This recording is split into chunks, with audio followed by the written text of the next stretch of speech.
The Final Destination. You see, you gotta put the "the" in front of the title, otherwise it might be mistaken for its identical yet superior predecessors.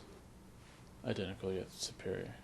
And with The Final Destination, the movie's target audience has yet another movie to try to sneak into this weekend. This year's summer movie season is finally done, and it ends with The Final Destination and Halloween 2.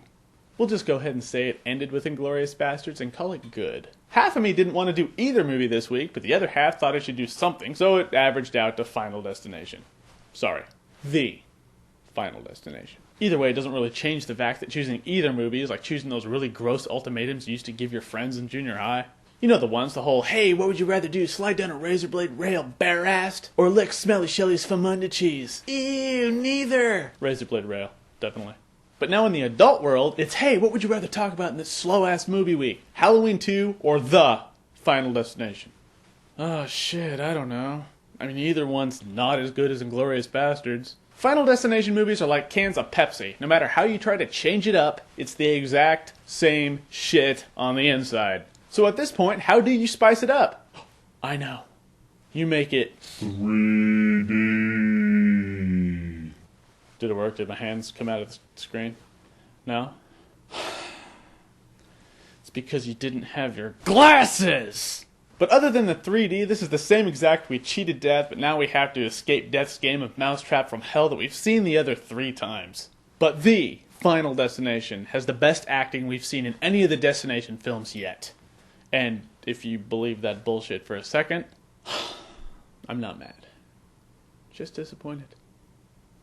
The women look just as good and the acting is just as bad as you'd expect in a movie starring the CW rejects. This movie actually has plot holes! How can you have plot holes in a movie that's supposed to be unbelievable? It's impossible. Like, there are scenes when the psychic kid's like, oh, I had a vision, we have to go help this person, but in reality, they actually had to go help that person? I mean, you had the wrong vision, which means your psychic powers suck! So you committed career suicide by being in this movie, and your psychic powers are bullshit. You now only have one option. To scam, troll, and rip off insecure people for their money on after-hours infomercials. Call me now for your free reading. But the most disappointing aspect of this movie is also the only reason any of us go watch these recycled Final Destination movies. The death sequences. A couple of these death sequences are the weakest in the franchise. You know the scene in the trailer where the lawnmower man runs over a rock and the lawnmower smacks the rock in the MILF's face? Yeah, that's what happens. A rock smacks her in the face.